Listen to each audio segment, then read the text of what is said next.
Presenting the Northwest Bank Wildcat News with the Bolt's Emily Magas. News from the Humboldt schools presented every Wednesday at this time by Northwest Bank. And now, here's Emily.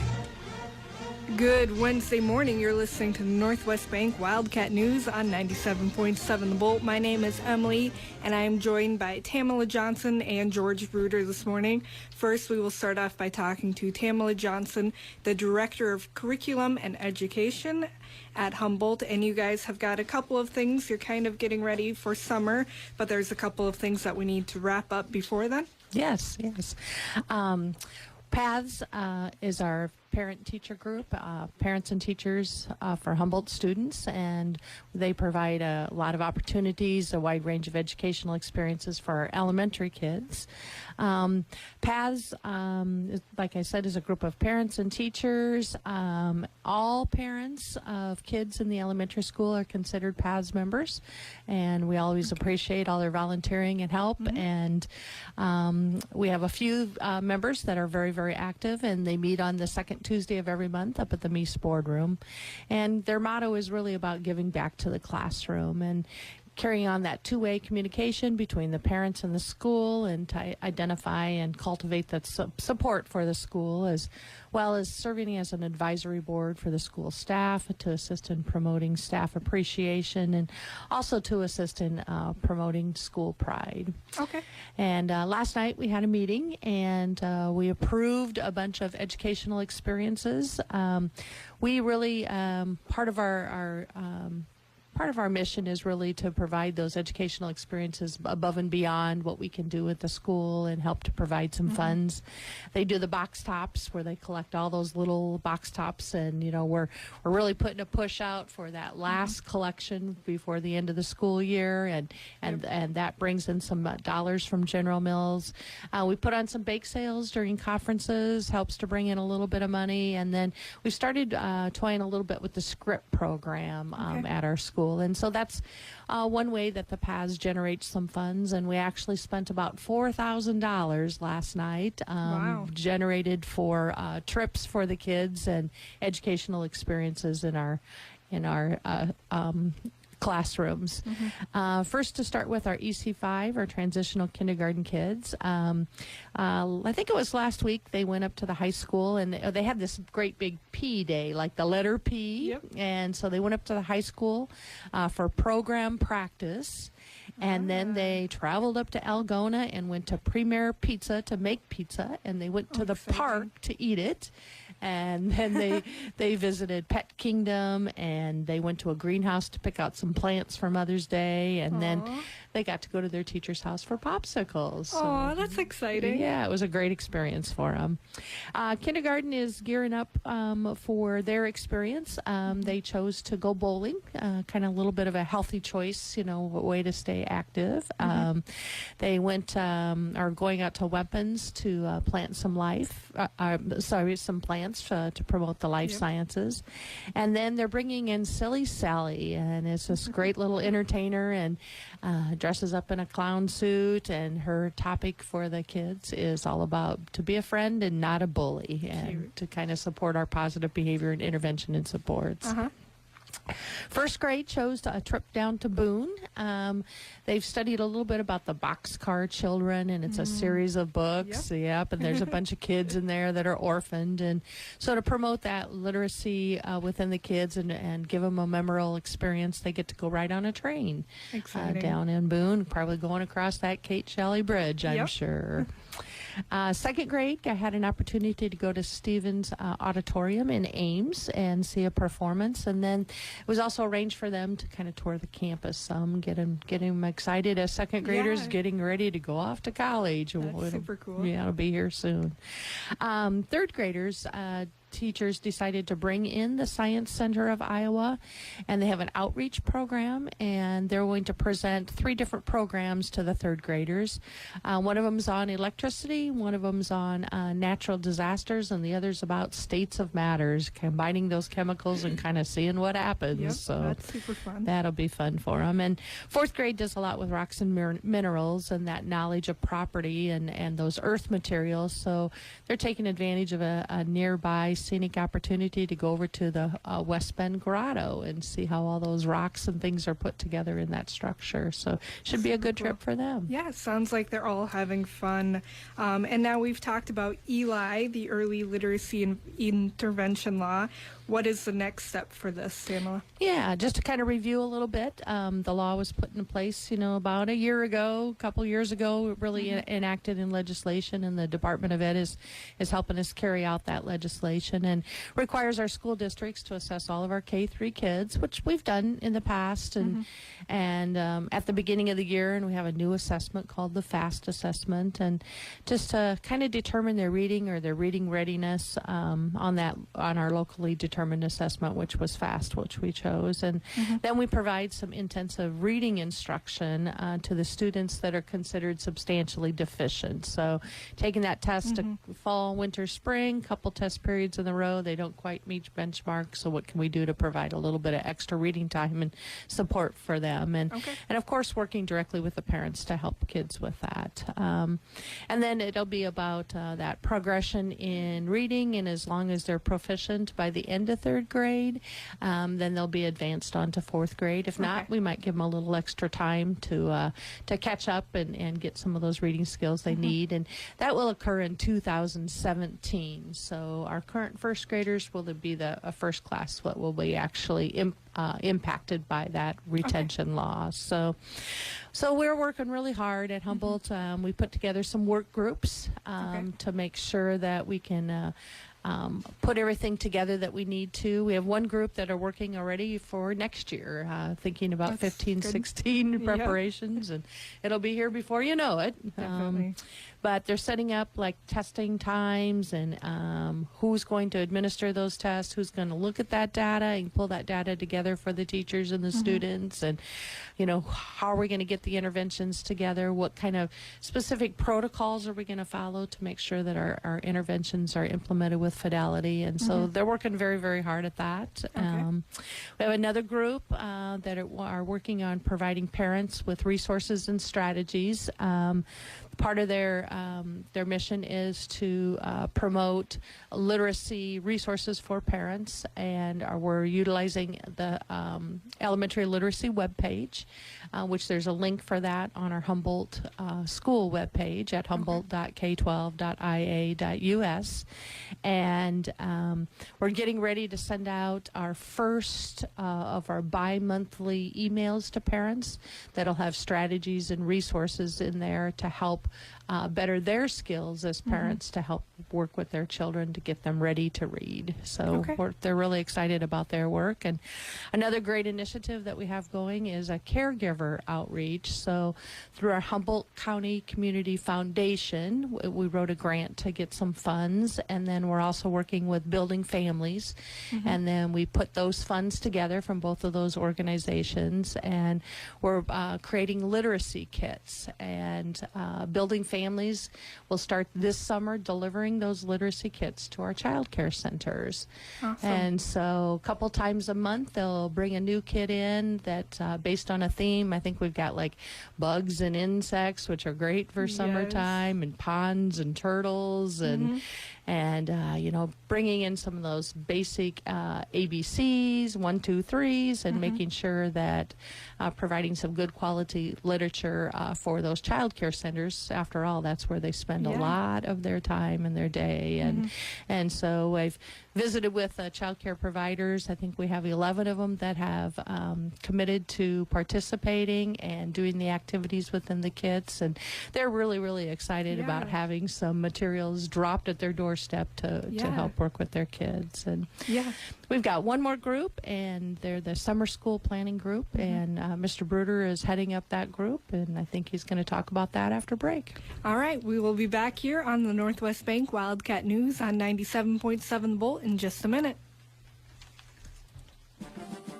When it comes to Humboldt schools, the Bolt has your Wildcat sports covered. But what about everything else? There's a lot more to our school system, and KHBT will bring it to your radio. Each Wednesday morning at 7:15, tune in for the Northwest Bank Wildcat News. We'll speak with local educators, administrators, and students to find out what's happening in the halls of our schools. I'm Emily Magus, the host of Wildcat News on The Bolt. Listen in to Wildcat News every Wednesday morning at 7:15 a.m., where I'll get you updated on everything going on in the Humboldt School District. So make sure you're listening this Wednesday and every Wednesday at 7:15 for Wildcat News, brought to you by Northwest Bank. It also streams online at 977thebolt.com. So join us for Northwest Bank Wildcat News this Wednesday morning at 7:15 right here on the Bolts.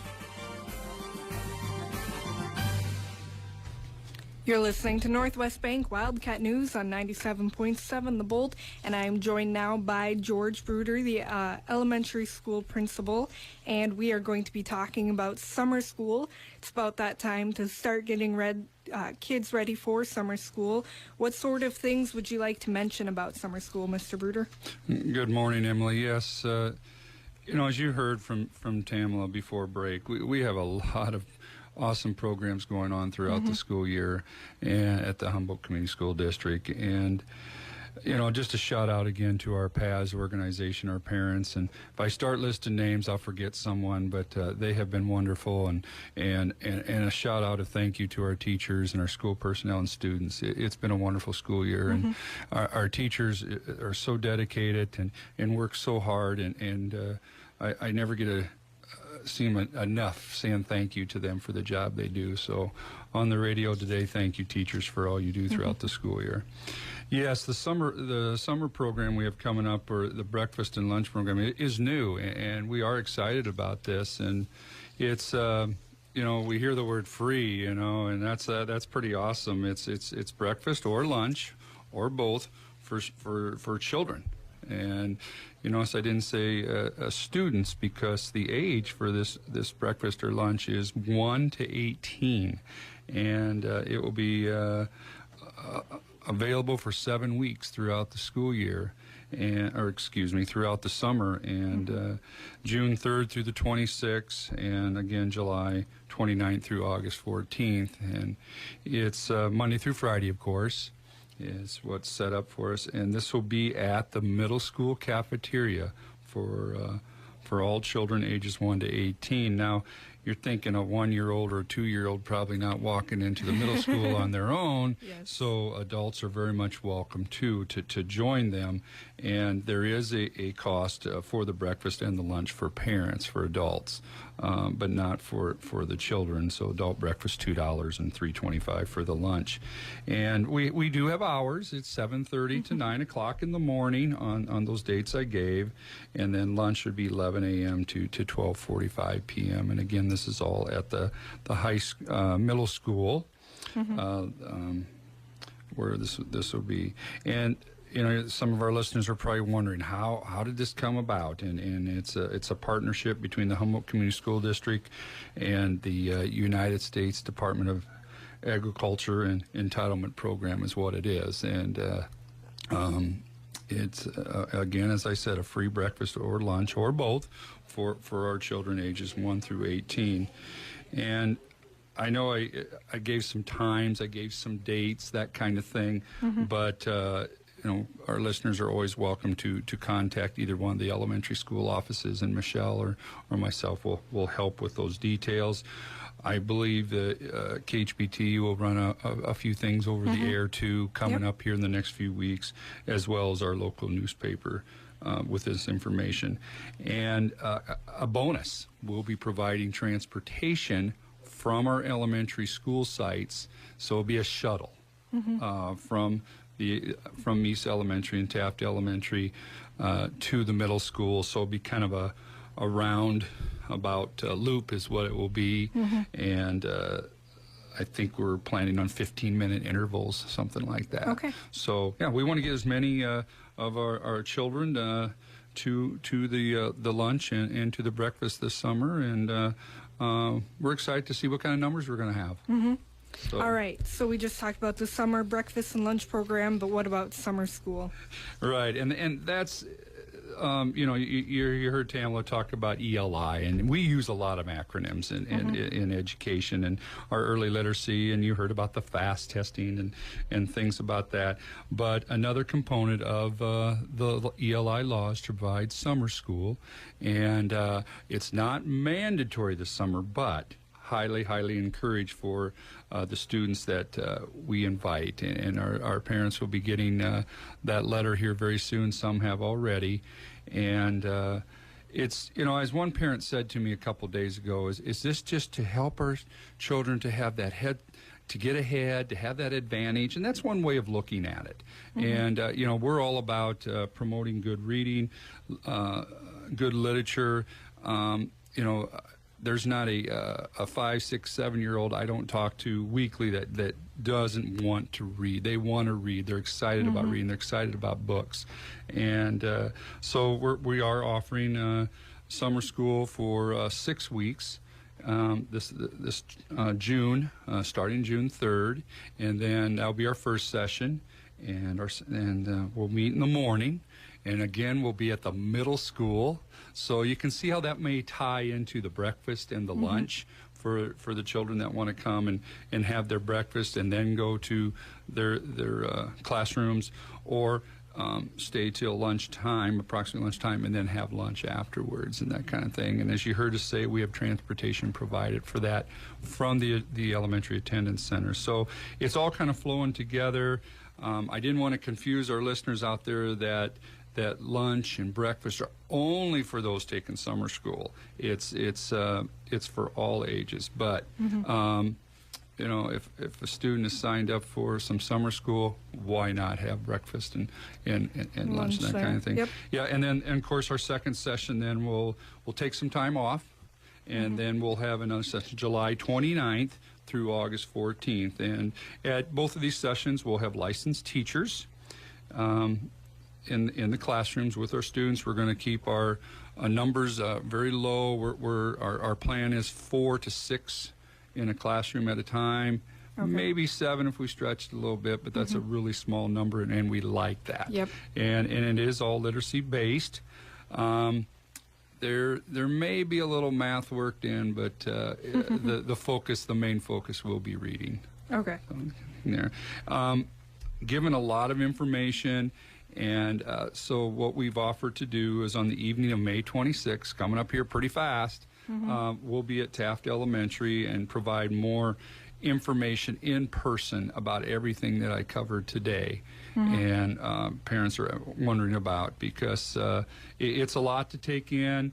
The summer breakfast and lunch program, brand new, and we want to do it right, and we want to get the information out correctly. So we're going to offer that meeting on the evening of May 26th, and we can talk about summer school, transportation. We can talk about breakfast, lunch, those types of things. And of course, you may always call the school offices, talk to Michelle Jensen or Michelle Thomas or myself, and we'll help you with those details.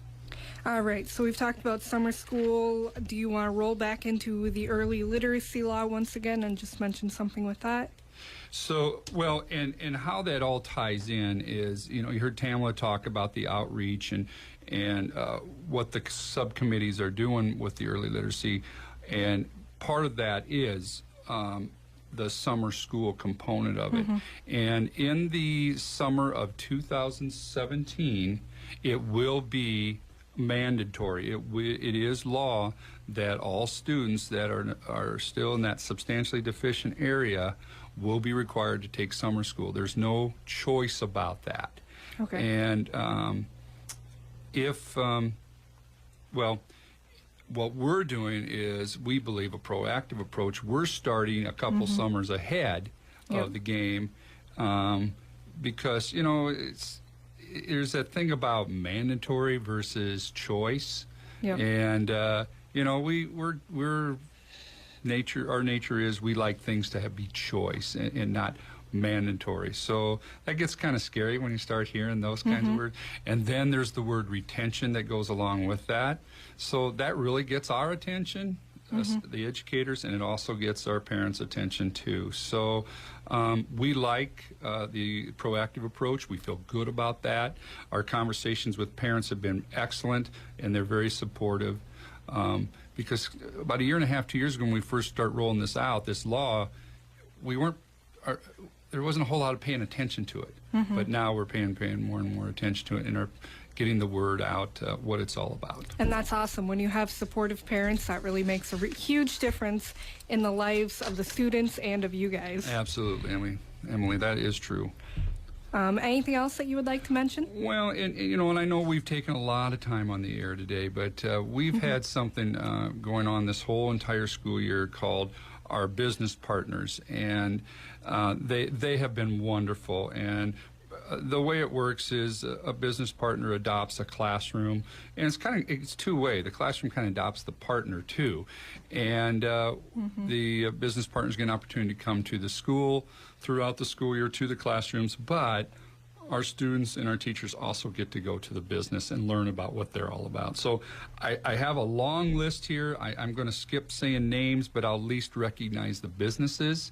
And I'm missing one, and I feel awful about that. And I've been kind of racking my brain here the last 20 minutes figuring out which one I'm missing, and I feel terrible about that. But I know I am missing one of our businesses.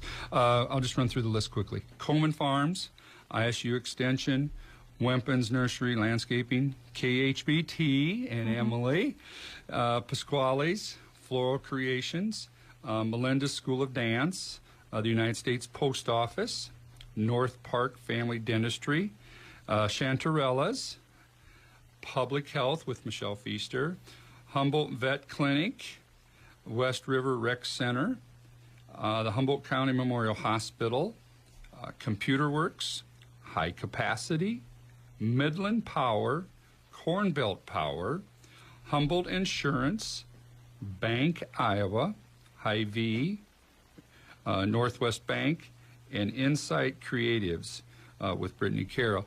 And that was a long list, and they have been wonderful. Our students come back excited about the things that they've been hearing about. And it's not just to go see their business, too. They come back with something they made, hands-on, and it's really been a wonderful partnership between the Humboldt, the elementary classrooms and the business partners. So a shout out to a thank you to them too. And it is that time of the year to say a lot of thank yous to everyone. And Humboldt Schools would like to a loud shout out to KHBT and allowing us to have Wildcat News every Wednesday morning. Yeah, not a problem. Thank you for joining us. Anything else you would like to mention? I'm sure there's lots more, but probably used up my time plus, right? We'll see after. Thank you to George Bruder and to Tamela Johnson for joining me this week on the Northwest Bank Wildcat News on 97.7 The Bolt. This has been the Northwest Bank Wildcat News Program, presented every Wednesday at this time by Northwest Bank.